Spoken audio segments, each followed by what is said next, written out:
thanks for being here. It's been wonderful to work with you on this search, and always great to support Francis Parker School. It's an outstanding community. Have come to just love the people and the school.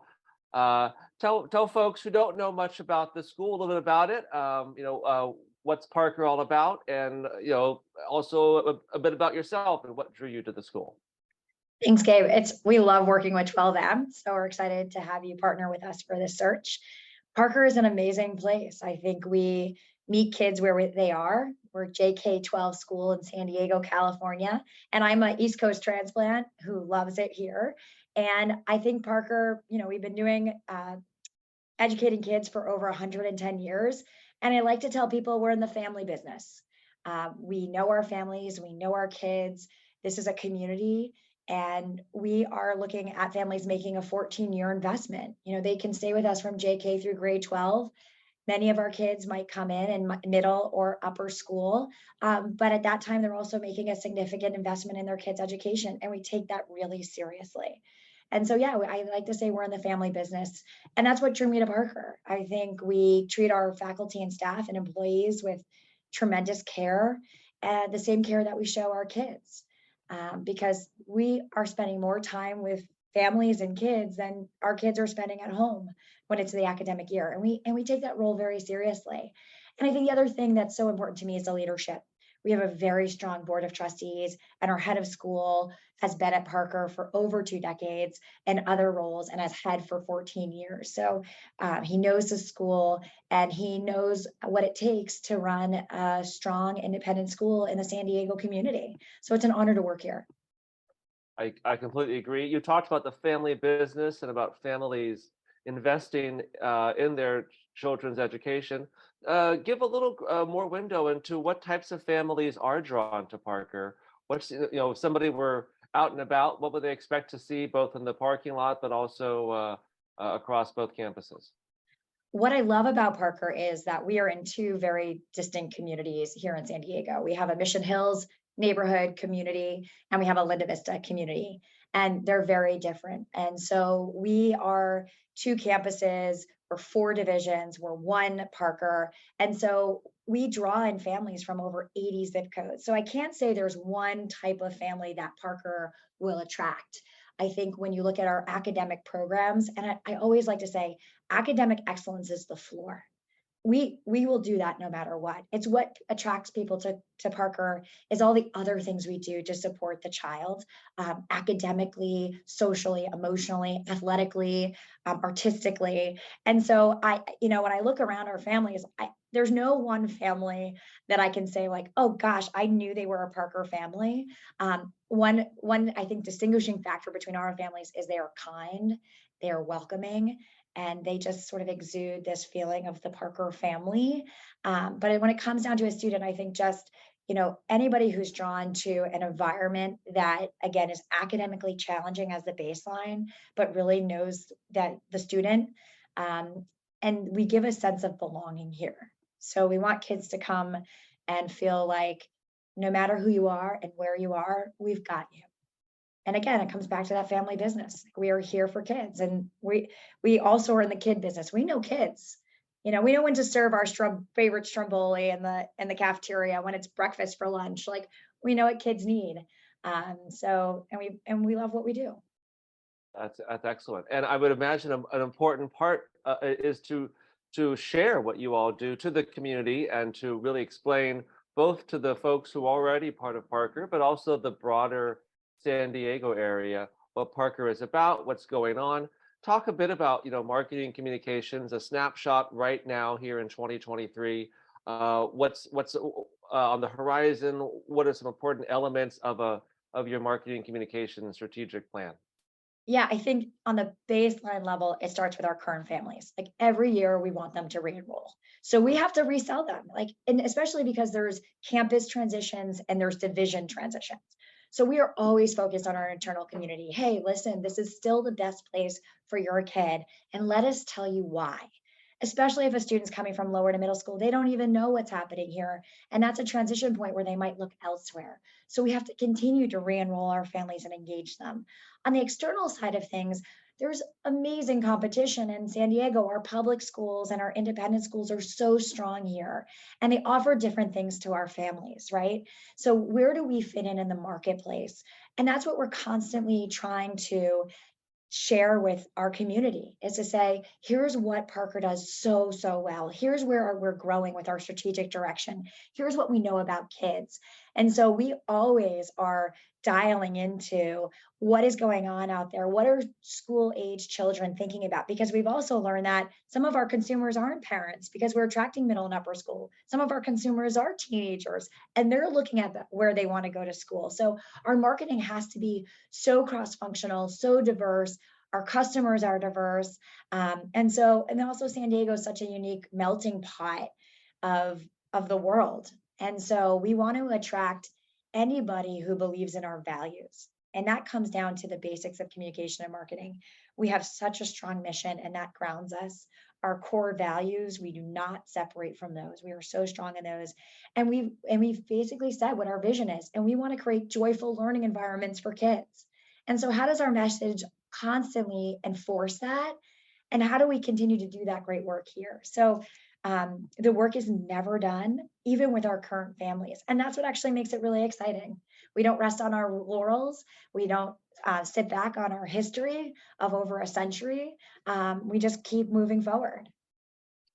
Well, in terms of moving forward, there's the Great Parker Forward plan, and it's interesting you talked about like uh, some folks on one campus might not even know what's going on, and in some sense, symbolically, a lot's been happening on one campus, about to turn attention to the other campus. For folks who don't know much about all this, share a little insight into what's been happening with Parker Forward, where the school is, and what's happening next. Yeah, so Parker Forward is the name of our capital campaign, which started 20 years ago, actually, as a generations campaign, when we basically looked at our campuses. And our Mission Hills campus, it was the original campus. And we basically said, gosh, when we are giving out this amazing educational opportunity for kids, our campus environment doesn't match the level of our academics, and we need to change that. So we invested first in Mission Hills, and then we turned our attention to the Linda Vista campus, which was formerly the San Miguel School for the Boys in the 70s. And so we had converted dorm rooms into music rooms by putting eggshell crates on the wall to absorb impact and sound, and it wasn't doing it in the late 90s. So we came back to the Linda Vista campus, and we focused on arts and academic first, because actually at that time, the field house was the newest building on campus in the late 90s. And so we did this revitalization of our campus all the way through the late 2000s. And then we paused and did an endowment campaign, because as a 100-year-old institution, we had a $10 million endowment, and that was no savings account for a school like us. And since turning our attention to the endowment 10 years ago, our endowment is now close to $50 million.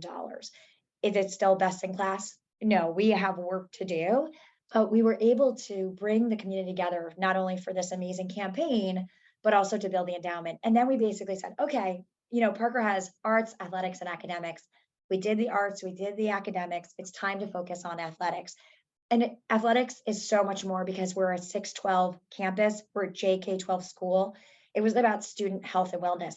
And this is right about COVID. And I hate to mention that 5-letter word, but I will say that what we knew is kids needed to play, and recreation was so important, and access to facilities continues to be a critical issue in any community that is under resourced.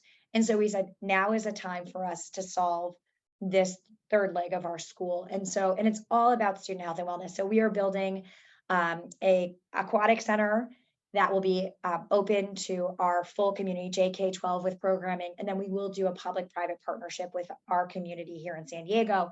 And then we're actually expanding our current Silberman Student Life Center to add another 30,000 square feet to include the Faciliatis Athletic Complex. And moving our athletic team over there, our coaches who work with our students during the day, because it's about physical education during the day. Athletics is what happens after school. So again, this comes back to Parker Forward is about student health and wellness. And when we have our kids for 8 hours during the day, that's where we start to build the fundamentals.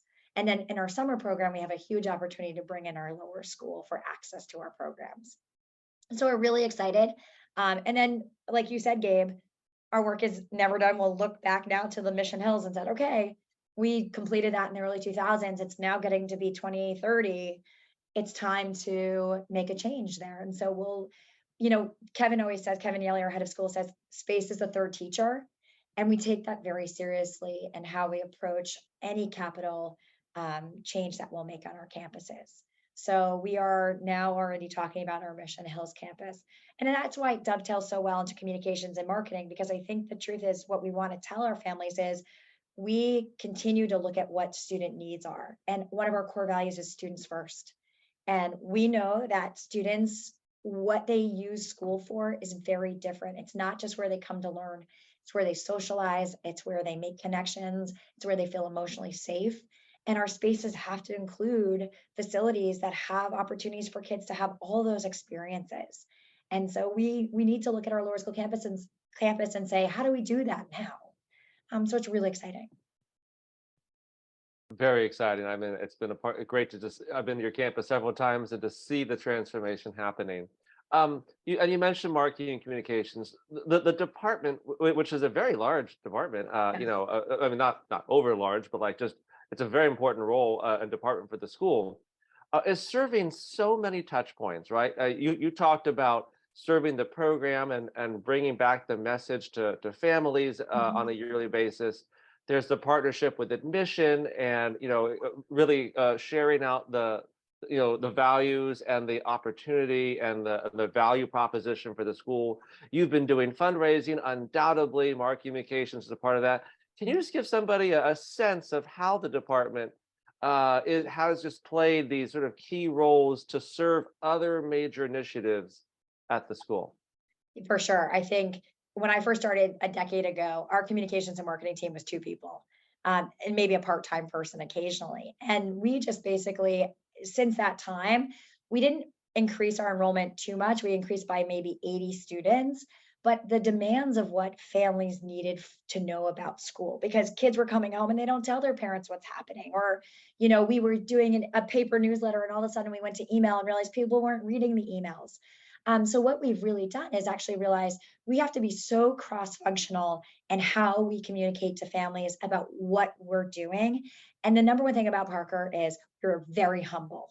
We do not like to brag or boast about all the amazing things here. We let sort of the story tell itself. And that's changed. We basically have said like, no, like we need to be much more I want to say outgoing in how we share what's happening here. So our communications and marketing department shifted to really say like, okay, gosh, for us to do that, we've got to know all the stories, all the departments, all the happenings. And we have 1,325 kids, 2 campuses. We now have 4 divisions. We used to be 3 divisions. And with Kevin, the way he leads is really, like our leadership team is, I think, 14 people at this time. So it's really about bringing as many people to the table and covering as much area that we can to share the opportunities at campus. So I would say those 6 people in the department each serve a function, but the overall goal is how are we telling the story of our mission, our vision, and our values, and how are we positioning Parker in the marketplace so that families undoubtedly look at Parker as an option for their kids. Because as independent schools, we're always talking about the value proposition. Why would a family invest in an independent school? And we have to continually make that case. And our communications department, with the sort of bandwidth that we have now, has been doing an exceptional job. Agreed. And it was just amazing to see how all the things that are going on at Parker and really to see how the community, both within the school and also broader, has just appreciated Parker as an institution and all that it stands for. Final question, a little bit, just maybe a little window into you. I believe you're somebody who enjoys both traveling and reading. So maybe tell someone who doesn't know much about you, 1 or 2 places you have just you would love to either go to or have been, and a couple of books that are for you near and dear, or ones that you've read recently that have had a big impact on you. Oh my gosh, this is so funny. The one thing I post on Facebook every year is my reading list, and I finally made it to 40 books last year. And then I had a friend who did like 150, and I was like, stop right there, I can't. Gosh, I love Shoe Dog. I'm not a big business book person or nonfiction, but Shoe Dog was great by Phil Knight. And then, I mean, I'm Glad My Mother Died by Janet McCurdy. If you were an iCarly fan, those are just two nonfiction. My fiction list is bananas. Where we're traveling to, well, to see my parents in Florida. I don't know if that makes the list, but just really getting back to the East Coast in the summer because that's my roots. And I started in the higher ed sector, and I've worked in independent schools before I came to California. And I would say just the Parker community and the California vibe is amazing. And so when I'm not reading or traveling, I'm just enjoying being in the most gorgeous place on earth. Well, maybe then one bonus question for somebody who might be on the fence, who Yeah. either has never been to San Diego or who has been there, but like, could I actually, like, tell somebody who's back in Boston still digging out some snow, or somebody Seriously. who's in way too hot Florida, what it is about San Diego that drew this particular East Coaster and has kept her for now quite a while? Yeah, I mean, well, my original story is actually I met my I fell in love at my college reunion and actually moved out here for love, but that worked out. He's now my husband. But so that's what really drew me. But I think what California and I think what San Diego's offers is it's a really strong community of intellectuals. I think that's what we love about the East Coast, right? There's this great vibe of intellectual being, of this busyness. You lose the busyness here, which I think is very healthy. But the intellectual environment and the demands, I think, even just of our families of what they expect us to do is refreshing because it never gets old. And I think that's what I've always looked for in a community. That's what's kept me here for 10 years. Like even in the growth of the communications and marketing, we are always growing and seeking another one of our values, no limit to better. And that's how I live my life. And that's how I think I excel. And this is the type of environment that somebody would do really well with who believes in that, but also on the weekends really likes the vibe of um, chilling out and enjoying the beach. So it's a great place to be. I completely agree. It's been a great place to visit and to be and to see the beach and have Yeah. the waves and the fresh air. And Oh, it's my awesome. gosh, but yet there is this amazing community of so much going on. And San Totally. Diego is just such a vibrant uh, region with so many different innovative organizations happening, both nonprofit and for profit. Totally. Appreciate all your time, Sharon. It's been great to work with you, and we look forward to working on this search. Thank you Me so too. much. Thanks.